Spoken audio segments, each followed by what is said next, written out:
ಆತ್ಮೀಯ ವಿದ್ಯಾರ್ಥಿಗಳೇ, ಆರಾಧ್ಯ tutorial digital classes YouTube ಚಾನಲ್ಗೆ ತಮಗೆಲ್ಲರಿಗೂ ಮತ್ತೊಮ್ಮೆ ಪ್ರೀತಿಯ ಸ್ವಾಗತವನ್ನು ಕೋರುತ್ತಾ, ವಿದ್ಯಾರ್ಥಿಗಳೇ, ಕರ್ನಾಟಕ ರಾಜ್ಯ ಮಟ್ಟದ SSLC ಪೂರ್ವ ಸಿದ್ಧತಾ ಪರೀಕ್ಷೆ 2025 10ನೇ ತರಗತಿಯ ಗಣಿತದ ಒಂದು ಪ್ರಶ್ನೆ ಪತ್ರಿಕೆಯ ಉತ್ತರವನ್ನು ಈ ಒಂದು ವಿಡಿಯೋದಲ್ಲಿ ನೋಡೋಣ. ಅದಕ್ಕಿಂತ ಮುಂಚೆ ನಮ್ಮ ಚಾನಲನ್ನು ಇನ್ನೂ ಯಾರು ಸಬ್ಸ್ಕ್ರೈಬ್ ಮಾಡಿಲ್ಲೋ ಸಬ್ಸ್ಕ್ರೈಬ್ ಮಾಡಿ, ಲೈಕ್ ಮಾಡಿ, ಶೇರ್ ಮಾಡಿ ಅಂತ ಹೇಳುತ್ತಾ ಇದರ ಸಂಪೂರ್ಣ ಪರಿಹಾರವನ್ನು ಈ ಒಂದು ವಿಡಿಯೋದಲ್ಲಿ ನೋಡೋಣ. ಮೊದಲನೇ ಪ್ರಶ್ನೆ, ಕೆಳಗಿನ ಪ್ರಶ್ನೆಗಳಿಗೆ ಅಥವಾ ಅಪೂರ್ಣ ಹೇಳಿಕೆಗಳಿಗೆ 4 ಪರ್ಯಾಯ ಉತ್ತರಗಳನ್ನು ನೀಡಲಾಗಿದೆ. ಅವುಗಳಲ್ಲಿ ಸೂಕ್ತವಾದ ಉತ್ತರವನ್ನು ಆರಿಸಿ ಅದರ ಕ್ರಮಾಕ್ಷರದೊಡನೆ ಪೂರ್ಣ ಉತ್ತರವನ್ನು ಬರೆಯಿರಿ. ಇದು ಒಂದಂಕದ ಪ್ರಶ್ನೆಗಳು, 8 ಬಹು ಆಯ್ಕೆ ಪ್ರಶ್ನೆಗಳು. ಅದರ ಉತ್ತರಗಳನ್ನು ನೋಡೋಣ. ಮೊದಲನೇ ಪ್ರಶ್ನೆ, ಅದರಲ್ಲಿ P of X equals to X square minus X cube plus 2x plus 1 ಬಹುಪದೋಕ್ತಿಯ ಡಿಗ್ರಿ ಅಥವಾ ಮಹತ್ತಮ ಘಾತವು ಎಷ್ಟಾಗ್ತದೆ ಅಂತಂದ್ರೆ ಇಲ್ಲಿ ಮಹತ್ತಮ ಘಾತ ಸಂಖ್ಯೆ 3 ಆಗಿದೆ. ಆಪ್ಷನ್ ಬಿ ಸರಿಯಾದ ಉತ್ತರವನ್ನು ಆಗುತ್ತೆ ಇಲ್ಲಿ. ನೆಕ್ಸ್ಟ್ ಎರಡನೇ ಪ್ರಶ್ನೆ, 2, x, 12 ಇವು ಸಮಾಂತರ ಶ್ರೇಣಿಯಲ್ಲಿದ್ದರೆ x ನ ಬೆಲೆಯನ್ನು ಕಂಡುಹಿಡಿಯಿರಿ. ಅಂದರೆ ಸಮಾಂತರ ಶ್ರೇಣಿಯ ಮಧ್ಯದ ಪದವನ್ನು ಕಂಡುಹಿಡಬೇಕು. ಇಲ್ಲಿ ಸೂತ್ರ ಏನಾಗುತ್ತೆ ಅಂತಂದ್ರೆ b equals to a plus C divide by 2 ಅಂತ ಹೇಳಿ ಆಗ್ತದೆ. ಅಂದ್ರೆ ಇದು ಮೊದಲನೇ ಪದ a, ಇದು b, c ಅಂತ ಹೇಳಿ ಕನ್ಸಿಡರ್ ಮಾಡಿದಾಗ ಈ ರೀತಿ ಸೂತ್ರ ಆಗ್ತದೆ. b ಅಂತಂದ್ರೆ x ಅಂತ ಹೇಳಿದೆ. ಇಲ್ಲಿ x ಅನ್ನು ತಗೊಳ್ಳೋಣ. x ಈಕ್ವಲ್ಸ್ ಟು 2 ಪ್ಲಸ್ 12 ಭಾಗಿಲೆ 2 ಮಾಡಿದಾಗ 14 ಭಾಗಿಲೆ 2 ಉತ್ತರವನ್ನು 7 ಅಂತೇಳಿ ಬರುತ್ತೆ. ಉತ್ತರ 7, ಆಪ್ಷನ್ ಎ ಸರಿಯಾದ ಉತ್ತರ. ಮೂರನೇ ಪ್ರಶ್ನೆ, a1x plus b1y plus c1 equals to 0 ಮತ್ತು a2x plus b2y plus c2 equals to 0 ಈ ರೇಖಾತ್ಮಕ ಸಮೀಕರಣದ ಜೋಡಿಗಳಲ್ಲಿ a1 divide by a2 equals to b1 divide by b2 not equals to c1 divide by c2 ಆದರೆ ಅವುಗಳ ನಕ್ಷಾ ರೂಪದಲ್ಲಿ ಪ್ರತಿನಿಧಿಸುವಿಕೆ ಇದೇನಾಗ್ತದೆ ಅಂತಂದ್ರೆ ಒಂದು ಸಮಾಂತರ ರೇಖೆಗಳನ್ನು ಉಂಟು ಮಾಡ್ತದೆ. ಹಾಗಾಗಿ ಆಪ್ಷನ್ ಸಿ ಸರಿಯಾದ ಉತ್ತರವನ್ನು ಆಗ್ತದ. ನಾಲ್ಕನೇ ಪ್ರಶ್ನೆ, ತ್ರಿಜ್ಯ r ಮಾನಗಳನ್ನು ಹೊಂದಿರುವ ಗೋಳದ ಘನಫಲವನ್ನು ಕಂಡುಹಿಡಿಯುವ ಸೂತ್ರ ಯಾವುದು? ಗೋಳದ ಘನಫಲ ಕಂಡುಹಿಡಿಯುವ ಸೂತ್ರ v equals to 4/3 pi R cube ಘನಮಾನಗಳಂತೇಳಿ ಉತ್ತರವನ್ನು ಆಗ್ತದೆ. ಐದನೇ ಪ್ರಶ್ನೆ, ಒಂದು ಪ್ರಯೋಗದ ಎಲ್ಲ ಪ್ರಾಥಮಿಕ ಘಟನೆಗಳ ಸಂಭವನೀಯತೆಗಳ ಮೊತ್ತ ಎಷ್ಟಾಗ್ತದ ಅಂತಂದ್ರೆ ಅದು 1 ಆಗ್ತದ. ಆಪ್ಷನ್ ಡಿ ಸರಿಯಾದ ಉತ್ತರ. ಇಲ್ಲಿ ಆಪ್ಷನ್ ಡಿ ಅನ್ನೋದು ಸರಿಯಾದ ಉತ್ತರವನ್ನು ಆಗ್ತದೆ. ಆರನೇ ಪ್ರಶ್ನೆ, X square plus 4x plus 4 equals to 0 ವರ್ಗ ಸಮೀಕರಣದ ಶೋಧಕ ಬೆಲೆ ಅಂದ್ರೆ delta equals to B square minus 4ac ಅಂತ ಮಾಡ್ಬೇಕಿಲ್ಲಿ. ಎ ಈಕ್ವಲ್ಸ್ ಟು ಇಲ್ಲಿ 1 ಇದೆ, ಬಿ ಈಕ್ವಲ್ಸ್ ಟು 4 ಮತ್ತು ಸಿ ಈಕ್ವಲ್ಸ್ ಟು 4. ಬಿ ಅಂತಂದ್ರೆ 4 square minus 4 into 1 into 4 16 minus 16 ಅಂತ ಹೇಳಾಗ್ತದೆ. ಇದು ಶೋಧಕ ಬೆಲೆ 0 ಅನ್ನೋದು ಬರ್ತದೆ. ಆಪ್ಷನ್ ಎ ಸರಿಯಾದ ಉತ್ತರ. ಏಳನೇ ಪ್ರಶ್ನೆ, ಕೊಟ್ಟಿರುವ ಚಿತ್ರದಲ್ಲಿ ಓ ವೃತ್ತಕೇಂದ್ರವುಳ್ಳ ವೃತ್ತಕ್ಕೆ ಪಿ ಕ್ಯೂ ಸ್ಪರ್ಶಕವಾಗಿದೆ. ಪಿ ಕ್ಯೂ ಏನಿದೆ ಇಲ್ಲಿ ಸ್ಪರ್ಶಕ. ಬಿ ಎ ಕ್ಯೂ 55 ಡಿಗ್ರಿ ಆದರೆ ಬಿ ಒ ಎ ನ ಬೆಲೆ ಎಷ್ಟು? ಇಲ್ಲಿ ಒ ಎ ಕ್ಯೂ ನ ಕೋನ ಎಷ್ಟಾಗ್ತದೆ ಅಂದ್ರೆ 90 ಡಿಗ್ರಿ. ಯಾಕಂದ್ರೆ ಸ್ಪರ್ಶಕ ಮತ್ತು ತ್ರಿಜ್ಯ ಹಂಗಿರ್ತಾವ, ಲಂಬವಾಗಿರ್ತಾವ. ಅದರಲ್ಲಿ 55 ಮೈನಸ್ ಮಾಡಬೇಕು. 90 ಮೈನಸ್ 55 ಮಾಡಿ ಹಾಕಿದಾಗ 35 ಅನ್ನೋದು ಈ ಡಿಗ್ರಿ ಬರ್ತದ. ಇದು 35 ಅನ್ನೋದು ಬಂತು. ಆದ್ರೆ ನಮ್ಗೆ ಕೋನ ಯಾವ್ದು ಕಂಡಿಡಿ ಅಂತಂದ್ರೆ ಓ ಕೋನವನ್ನ ಕೇಳಿದ್ದಾರೆ. 35 ಇದು ಕೂಡ 35 ಆಗ್ತದ. ಯಾಕಂದ್ರೆ ಇದು ಒಂದು ಎ ಒ ಬಿ ಅನ್ನೋದು ಸಮದ್ವಿಬಾಹು ತ್ರಿಭುಜ ಆಗ್ತದ. 2 ಕೂಡಿಸಿದ್ರೆ 70 ಅಂತ ಹೇಳಾಯ್ತು. ಇಲ್ಲಿ 110 ಡಿಗ್ರಿ ಅನ್ನೋದು ಇರ್ತದ. ಓ ಕೇಂದ್ರ ಎಷ್ಟಾಗಿರ್ತದ? 110 ಡಿಗ್ರಿ. ಆಪ್ಷನ್ ಸಿ ಸರಿಯಾದ ಉತ್ತರ. ಎಂಟನೇ ಪ್ರಶ್ನೆ, ಮೂಲ ಬಿಂದು 0,0 ಇಂದ ಪಿ ಆಫ್ ಎ, ಬಿ ಬಿಂದುವಿಗೆ ಇರುವ ದೂರವನ್ನ ಎಷ್ಟಾಗ್ತದ ಅಂತಂದ್ರೆ ಇದು ಸೂತ್ರವನ್ನ ಕೇಳಿದ್ರೆ under root of A square plus B square ಅನ್ನೋದು ಸೂತ್ರವನ್ನ ಆಗ್ತದ. ಅಥವಾ ನಾವು ಏನ್ ಮಾಡ್ತೇವೆ ಅಂತಂದ್ರೆ under root of X square plus Y square ಅಂತ ಹೇಳಿ ತಗೊಳ್ತೇವೆ. ಇಲ್ಲಿ ಸರಿಯಾದ ಉತ್ತರ ಏನಾಗ್ತದೆ? ಆಪ್ಷನ್ ಡಿ ಸರಿಯಾದ ಉತ್ತರ. ಇನ್ನು ಎರಡನೇ ಪ್ರಶ್ನೆ, ಕೆಳಗಿನ ಪ್ರಶ್ನೆಗಳಿಗೆ ಉತ್ತರಿಸಿ. ಅದರಲ್ಲಿ 9ನೇ ಪ್ರಶ್ನೆ, ವೃತ್ತಛೇದಕ ಎಂದರೇನು? ವೃತ್ತಛೇದಕ ಅಂತಂದ್ರೆ ಪರಿಧಿಯ 2 ಬಿಂದುಗಳನ್ನ ಸೇರಿಸುವ ರೇಖಾಖಂಡ. ಅದು 2 ಬಿಂದುಗಳ ಮೂಲಕ ಹಾದು ಹೋಗುವ ಸರಳ ರೇಖಾಖಂಡಕ್ಕೆ ಏನಂತ ಕರಿತೇವೆ? ವೃತ್ತಛೇದಕ. ವೃತ್ತದ ಪರಿಧಿಯ 2 ಬಿಂದುಗಳ ಮೂಲಕ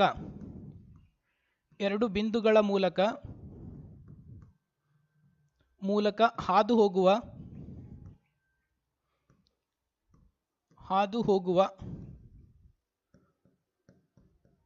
ಸರಳ ರೇಖೆಗೆ ಏನಂತ ಕರಿತೇವೆ? ವೃತ್ತಛೇದಕ ಅಂತೇಳಿ ಕರೆಯುತ್ತೇವೆ. ವೃತ್ತಛೇದಕ ಅಂತ ಹೇಳಿ ಕರಿತೀವಿ. ನಂತರ 10ನೇ ಪ್ರಶ್ನೆ ಉತ್ತರ. 10ನೇ ಪ್ರಶ್ನೆ ಉತ್ತರ ಏನಾಗುತ್ತೆ, ಥೇಲ್ಸನ ಪ್ರಮೇಯವನ್ನು ನಿರೂಪಿಸಿ ಅಥವಾ ಮೂಲ ಸಮಾನುಪಾತತೆ ಪ್ರಮೇಯವನ್ನು ನಿರೂಪಿಸಿ. ತ್ರಿಭುಜದ ಯಾವುದೇ ಒಂದು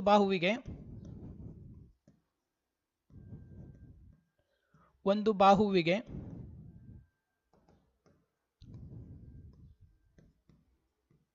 ಎಳೆದ ಸಮಾಂತರ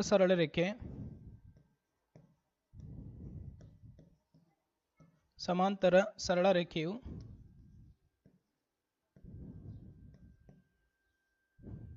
ಉಳಿದೆರಡು ಬಾಹುಗಳನ್ನು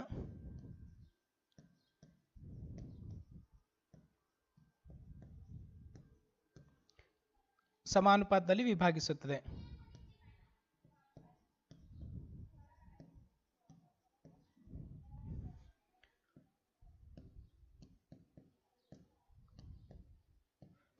ಈ ರೀತಿ ಇದರ ಉತ್ತರವನ್ನು ಥೇಲ್ಸನ್ ಪ್ರಮೇಯದ ನಿರೂಪಣೆಯನ್ನು ಬರೀಬಹುದು.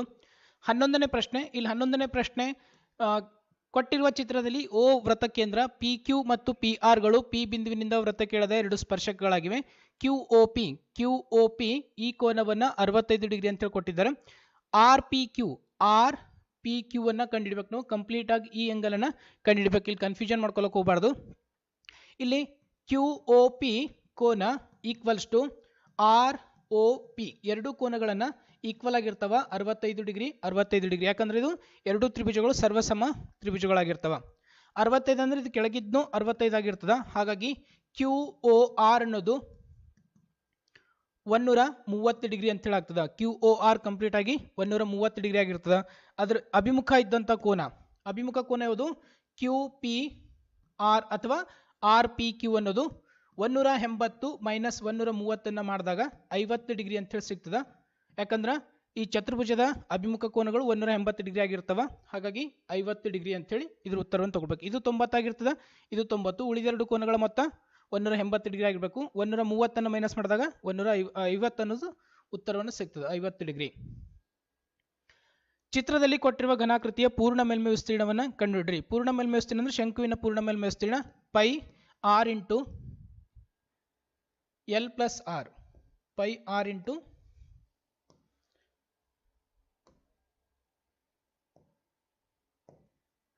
ಇಲ್ಲಿ ಇದ್ರ ಸೂತ್ರ pi R into L plus R ಅನ್ನೋದು ಪೂರ್ಣ ಮೇಲ್ಮೈ ವಿಸ್ತೀರ್ಣ, ಶಂಕುವಿನ ಪೂರ್ಣ ಮೇಲ್ಮೈ ವಿಸ್ತೀರ್ಣವನ್ನು ಆಗ್ತದೆ. ಕೆಳಗೆ ನೀಡಲಾಗಿರುವ ಸಂಚಿತಾವೃತ್ತಿ ವಿತರಣಾ ಕೋಷ್ಟಕದಲ್ಲಿ ಮಧ್ಯಾಂಕ ಇರುವ ವರ್ಗಾಂತರವನ್ನು ಬರೆಯಿರಿ. ಇಲ್ಲಿ n = 20 ಇದೆ. n/2 ಅನ್ನೋದು ಎಷ್ಟಾಗ್ತದ ಅಂತಂದ್ರೆ 10 ಆಗ್ತದ. ಹಾಗಾಗಿ ಆ 10 ಅನ್ನೋದು ಈ ಇದರಲ್ಲಿ ಬರ್ತದ ವರ್ಗಾಂತರದಲ್ಲಿ 20 ರಿಂದ 30. ಮಧ್ಯಾಂಕವಿರುವ ವರ್ಗಾಂತರ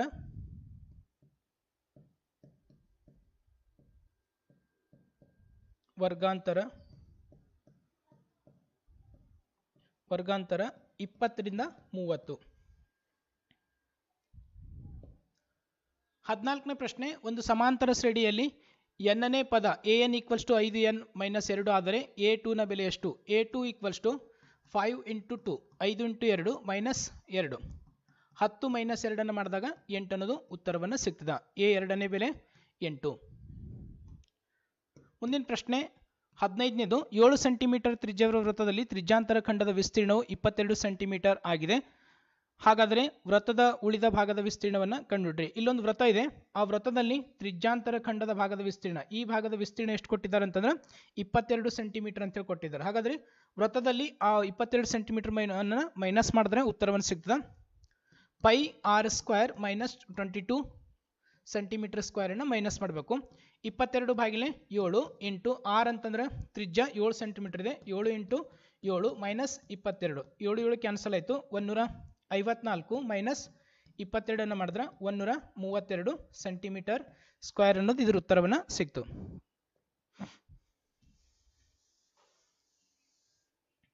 16ನೇ ಪ್ರಶ್ನೆ. ಕುಂದಿಲ್ಲದ ಒಂದು ನಾಣ್ಯವನ್ನು ಒಂದು ಬಾರಿ ಚಿಮ್ಮಿದಾಗ ಸಾಧ್ಯವಿರುವ ಫಲಿತಗಳ ಸಂಖ್ಯೆಯನ್ನು ಬರೆಯಿರಿ. ಫಲಿತಗಳ ಸಂಖ್ಯೆಯನ್ನು ಕೇಳಿದರೆ ಇಲ್ಲಿ ಸಂಭವನೀಯತೆಯನ್ನು ಕೇಳಿಲ್ಲ. ಹಾಗಾಗಿ S = H ಹೆಡ್ ಮತ್ತು ಟೇಲ್ ಅಂತೇಳಿ ಎರಡು ಬರ್ತವ. n(s) ಎಷ್ಟಾಗ್ತದ ಅಂತಂದ್ರೆ ಇಲ್ಲಿ 2 ಅಂತೇಳಿ ಬರ್ತದ. ಇನ್ನು 2 ಅಂಕದ ಪ್ರಶ್ನೆಗಳು. ಕೆಳಗಿನ ಪ್ರಶ್ನೆಗಳಿಗೆ ಉತ್ತರಿಸಿ. 17ನೇ ಪ್ರಶ್ನೆಯಲ್ಲಿ 5 + √3 ಒಂದು ಅಭಾಗಲಬ್ಧ ಸಂಖ್ಯೆ ಎಂದು ಸಾಧಿಸಿ. ಇದರ ಉತ್ತರವನ್ನು ನೋಡೋಣ. 5 + √3 ಒಂದು ಭಾಗಲಬ್ಧ ಸಂಖ್ಯೆ ಆಗಿರಲಿ, ಒಂದು ಭಾಗಲಬ್ಧ ಸಂಖ್ಯೆ ಎಂದು ಊಹಿಸೋಣ. ಭಾಗಲಬ್ಧ ಸಂಖ್ಯೆ ಎಂದು ಊಹಿಸೋಣ.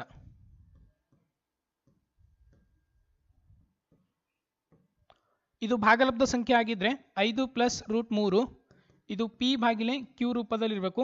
ಇಲ್ಲಿ p, q belongs to z ಪೂರ್ಣಾಂಕಕ್ಕೆ ಸೇರಿದಾಗಿರಬೇಕು. q not equals to 0. p ಮತ್ತು q ಏನಾಗಿರಬೇಕು ಅಂದ್ರೆ ಸಹ ಅವಿಭಾಜ್ಯ ಅಪವರ್ತನಗಳನ್ನಾಗಿರಬೇಕು. ಅವಿಭಾಜ್ಯ ಅಪವರ್ತನಗಳು. √3 ಈಕ್ವಲ್ಸ್ ಟು p ಭಾಗಿಲೆ q minus 5. √3 equals to p minus 5q ಭಾಗಿಲೆ q. ಇಲ್ಲಿ p ಮೈನಸ್ 5q ಭಾಗಿಲೆ q ಅನ್ನೋದು ಒಂದು ಭಾಗಲಬ್ಧ ಸಂಖ್ಯೆ. ಭಾಗಲಬ್ಧ ಸಂಖ್ಯೆ ಆದರೆ √3 ಒಂದು ಅಭಾಗಲಬ್ಧ ಸಂಖ್ಯೆ.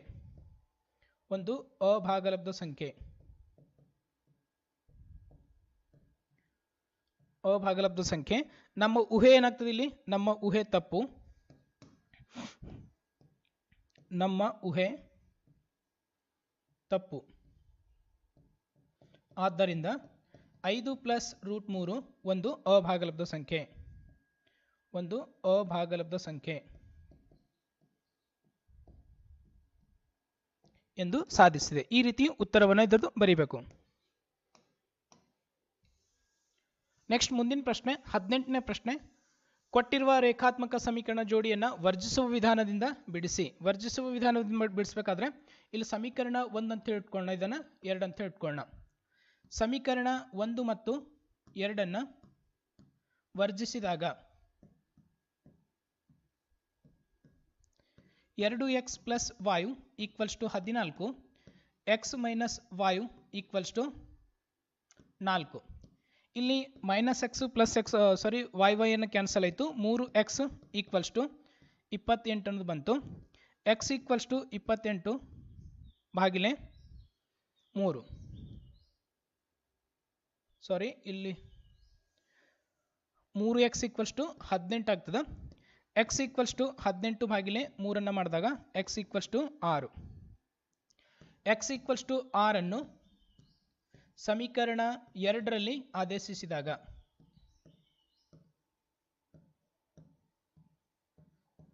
ಸಮೀಕರಣ 2ರಲ್ಲಿ ಆದೇಶ ಮಾಡ್ತೀನಿ. x ಬೆಲೆ 6 minus y equals to 4, minus y equals to 4 minus 6, minus y equals to minus 2 ಅನ್ನೋದು ಬಂತು. ಮೈನಸ್ ಮೈನಸ್ ಅನ್ನು ಕ್ಯಾನ್ಸಲ್ ಆದಾಗ y ಬೆಲೆ ಪ್ಲಸ್ 2, y ಬೆಲೆ 2, x ಬೆಲೆ 6.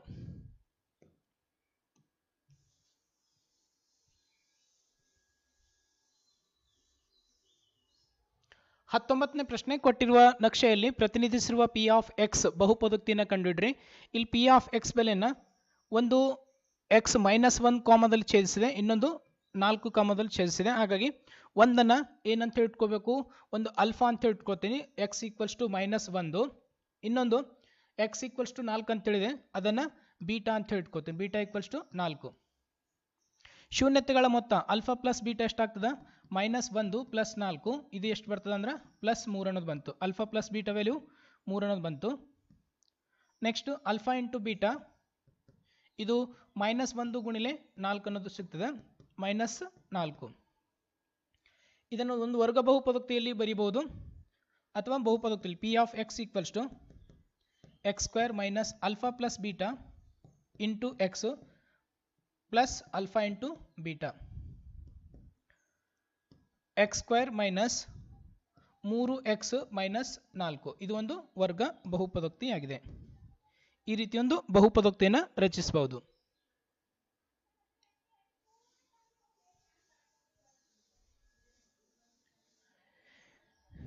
20ನೇ ಪ್ರಶ್ನೆ. 2x square plus x minus 6 equals to 0 ವರ್ಗ ಸಮೀಕರಣದ ಮೂಲಗಳನ್ನು ಕಂಡುಹಿಡಿಯಿರಿ. 20ನೇ ಪ್ರಶ್ನೆಯಲ್ಲಿ 2x square plus x minus 6 equals to 0, ಇವುಗಳನ್ನು ಗುಣಿಸಿದಾಗ ಮೈನಸ್ 12x ಸ್ಕ್ವೇರ್ ಬಂತು. ಇಲ್ಲಿ 4 3 12 ಪ್ಲಸ್ ಇದು minus x 2x square plus 4x minus 3x minus 6 equals to 0. ಇದರಲ್ಲಿ 2x ಅನ್ನು ಕಾಮನ್ ತೆಗೆದಾಗ x ಪ್ಲಸ್ 2 ಮೈನಸ್ 3 ಕಾಮನ್ ತೆಗೆದಾಗ x plus 2 equals to 0. 2x minus 3 equals to 0, x plus 2 equals to 0, x equals to 3 ಭಾಗಿಲೆ 2, ಇನ್ನೊಂದು x equals to minus 2. ಎರಡು ಶೂನ್ಯತೆಗಳನ್ನು ಸಿಗ್ದು ಒಂದು x ಬೆಲೆ 3 ಭಾಗಿಲೆ 2, ಇನ್ನೊಂದು x ಬೆಲೆ ಮೈನಸ್ 2.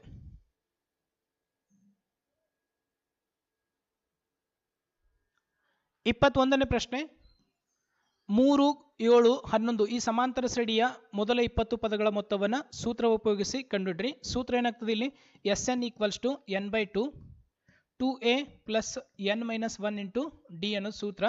ಇದರಲ್ಲಿ ಈ ಸಮಾಂತರ ಶ್ರೇಣಿಯಲ್ಲಿ a equals to 3, D equals to 7ರಲ್ಲಿ 3 ಹೋದ್ರೆ 4 ಬರ್ತದೆ, n ಈಕ್ವಲ್ಸ್ ಟು 20. ಎಸ್ 20ನೇ ಪದವನ್ನು ಕಂಡುಹಿಡಬೇಕು. 20 ಭಾಗಿಲೆ 2, 2 ಇಂಟು 3 ಪ್ಲಸ್ ಇಲ್ಲಿ 20 ಮೈನಸ್ 1, ಡಿ ಬೆಲೆ 4, 2 10 6 ಪ್ಲಸ್ 19 ಇಂಟು 4, 10 6 ಪ್ಲಸ್ 19 4 76.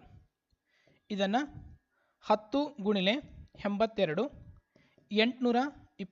820 ಅನ್ನೋದು ಉತ್ತರ ಸಿಗ್ತದೆ. 10 ಗುಣಿಲೆ 82 ಅನ್ನೋದು ಬಂತು 820. ಎಸ್ 20 ಪದಗಳ ಮೊತ್ತ 820.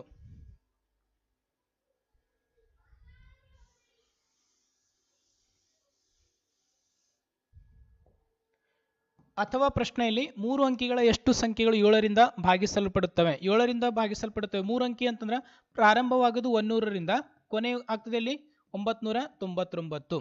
ಅಂದ್ರೆ ಮೊದಲು ಇದು ಏನು ಮಾಡಬೇಕು ಅಂದ್ರೆ 100ನ್ನು 7ರಿಂದ ಭಾಗಿಸಿ ನೋಡಬೇಕು. 7 ಒಂದಲೆ 7, 3 ಉಳಿತು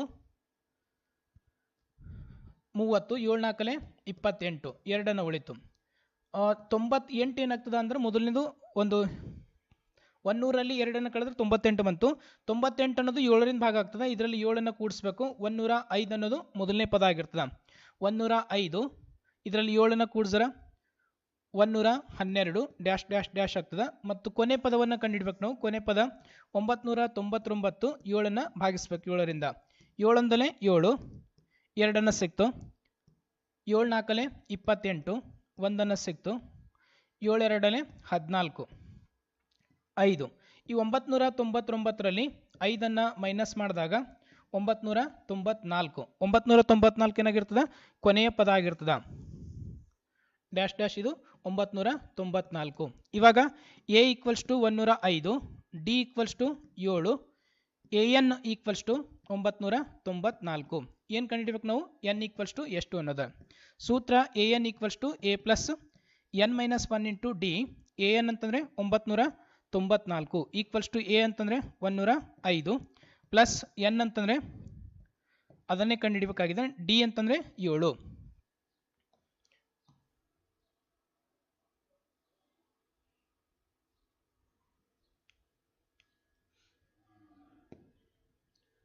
$994 minus 105 equals to N minus 1. ಇವಾಗ ಇಲ್ಲಿ 994 minus 105 equals to N minus 1 into 7.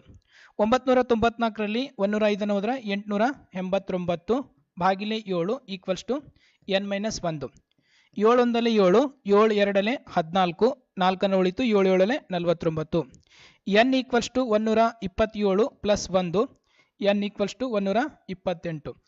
128 ಪದಗಳನ್ನು ಈ ಒಂದು ಸಂಖ್ಯೆಯಲ್ಲಿ 7ರಿಂದ ಭಾಗಿಸಲ್ಪಡುತ್ತವೆ.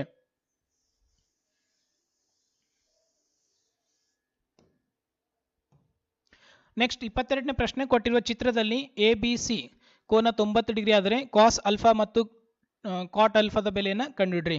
ಕಾಸ್ ಅಲ್ಫಾ ಅಂತಂದಾಗ ಇದು ಅಭಿಮುಖ ಆಗ್ತದ, ಇದು ವಿಕರ್ಣ, ಇದು ಪಾರ್ಶ್ವ. ಕಾಸ್ ಅಲ್ಫಾ ಪಾರ್ಶ್ವ ಬಾಗಿಲೆ ವಿಕರ್ಣ. ಕಾಸ್ ಅಲ್ಫಾ ಬೆಲೆ ಏನಾಗ್ತದ ಅಂತಂದ್ರೆ ಪಾರ್ಶ್ವ 12 ಭಾಗಿಲೆ 13. ಕಾಟ್ ಅಲ್ಫಾ ಬೆಲೆ ಏನಾಗ್ತದ ಅಂದ್ರೆ ಪಾರ್ಶ್ವ ಬಾಗಿಲೆ ಅಭಿಮುಖ ಅಂತ ಹೇಳಾಗ್ತದ. ಕಾಟ್ ಅಲ್ಫಾ ಈಕ್ವಲ್ಸ್ ಟು ಪಾರ್ಶ್ವ ಎಷ್ಟು 12 ಭಾಗಿಲೆ 5. ಈ ರೀತಿ ಇದರ ಉತ್ತರವನ್ನು ಸಿಗ್ತದೆ. 23ನೇ ಪ್ರಶ್ನೆ 3,1 ಮತ್ತು 6,4 ಬಿಂದುಗಳ ನಡುವಿನ ದೂರವನ್ನು ದೂರ ಸೂತ್ರ ಉಪಯೋಗಿಸಿ ಕಂಡುಹಿಡಿಯಿರಿ. ದೂರ ಸೂತ್ರ d √ x2 - x1 whole square plus y2 - y1 whole square ದೂರ ಸೂತ್ರ ಆಗ್ತದೆ. ಇಲ್ಲಿ x1 ಇದು y1 x2 y2. x2 ಅನ್ನೋದು 6 - 3 whole square plus 4 - 1 whole square. ಇಲ್ಲಿ 3 ಸ್ಕ್ವೇರ್ ಪ್ಲಸ್ 3 ಸ್ಕ್ವೇರ್ ಅಂತೇಳಿ ಬರ್ತದೆ ರೂಟು. ಎರಡನ್ನ ಇದು ಮಾಡಿದಾಗ ವರ್ಗಗೊಳಿಸಿದಾಗ 9 ಪ್ಲಸ್ 9 18 ಆಯಿತು. ಇದನ್ನು 9 2 18 ಅಂತೇಳಿ ಬರಿಬೋದು. 3√2 ಮಾನಗಳು. ಈ ರೀತಿ ಇದರ ದೂರವನ್ನು ಸಿಗ್ತದೆ. ನೆಕ್ಸ್ಟ್ 24ನೇ ಪ್ರಶ್ನೆ, ಒಂದು ಚೀಲದಲ್ಲಿ 3 ಕೆಂಪು ಚೆಂಡುಗಳು ಮತ್ತು 5 ಕಪ್ಪು ಚೆಂಡುಗಳಿವೆ. ಅವಾಗ n(s) ಎಷ್ಟಾಗ್ತದೆ ಅಂತಂದ್ರೆ 8 ಅಂತ ಹೇಳಿ ಆಗ್ತದೆ. ಕೆಂಪು ಚೆಂಡುಗಳು ಚೀಲದಲ್ಲಿ ಯಾದೃಚ್ಛಿಕ ಒಂದು ಚೆಂಡನ್ನು ಹೊರತೆಗೆಯಲಾಗಿದೆ. ಹೊರತೆಗೆದ ಚೆಂಡು ಕೆಂಪು ಆಗಿಲ್ಲದ ಸಂಭವನೀಯತೆಯನ್ನು ಕಂಡುಹಿಡಿಯಿರಿ. ಕೆಂಪು ಆಗಿಲ್ಲದ ಅಂತಂದ್ರೆ n(a) = ಎಷ್ಟಿದೆ ಇಲ್ಲಿ? ಆ 8ರಲ್ಲಿ 3 ಮೈನಸ್ ಮಾಡಿದಾಗ 5 ಸಿಗ್ತದೆ. ಹಾಗಾಗಿ n(a) ಅನ್ನೋದು 5. ಸಂಭವನೀಯತೆ ಕೆಂಪು ಆಗಿಲ್ಲದ ಸಂಭವನೀಯತೆ P(e) = n(a)/n(s) ಎಷ್ಟಾಗ್ತದ ಅಂತಂದ್ರೆ 5/8 ಅನ್ನೋದು ಉತ್ತರವನ್ನು ಸಿಗ್ತದ. 12ನೇ ಪ್ರಶ್ನೆ ಅಥವಾ ಪ್ರಶ್ನೆ, 12 ದೋಷಪೂರಿತ ಪೆನ್ಗಳು ಆಕಸ್ಮಿಕವಾಗಿ 132 ಉತ್ತಮ ಪೆನ್ಗಳೊಂದಿಗೆ ಸೇರಿಕೊಂಡಿವೆ. ಯಾದೃಚ್ಛಿಕವಾಗಿ ಒಂದು ಪೆನ್ನನ್ನು ಗುಂಪಿನಿಂದ ಹೊರತೆಗೆಯಲಾಗಿದೆ. ಹೊರತೆಗೆದ ಪೆನ್ನು ಉತ್ತಮವಾಗಿರುವ ಸಂಭವನೀಯತೆ ಎಷ್ಟು? ಇಲ್ಲಿ n(s) ಒಟ್ಟು ಪೆನ್ಗಳು ಎಷ್ಟಾಗ್ತವೆ ಅಂದ್ರೆ 132 ಪ್ಲಸ್ 12 144 ಪೆನ್ಗಳನ್ನು n(s) ಅಂತ ಹೇಳಾಗ್ತವೆ. ಉತ್ತಮ ಪೆನ್ನು ಪಡೆಯುವ ಸಂಭವನೀಯತೆ, ಉತ್ತಮ ಪೆನ್ನುಗಳ ಸಂಭವನೀಯತೆ ಇದನ್ನು n(a) ಅಂತ ತಿಳ್ಕೊಳ್ತೇವೆ. ಅದರಲ್ಲಿ 132 ಸಂಭವನೀಯತೆ ಏನಾಗ್ತದೆ? ಸಂಭವನೀಯತೆ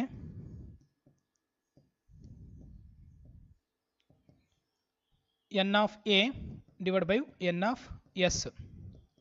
132/144 ಇದು ಉತ್ತಮ ಪೆನ್ನು ಪಡೆಯುವ ಸಂಭವನೀಯತೆಯನ್ನು ಆಗಿರ್ತದೆ.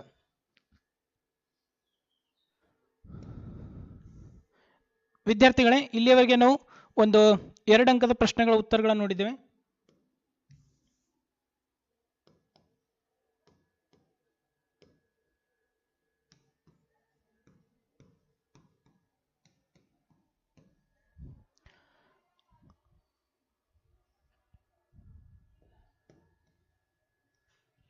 ವಿದ್ಯಾರ್ಥಿಗಳೇ, ಇಲ್ಲಿಯವರೆಗೆ ನಾವು 2 ಅಂಕದ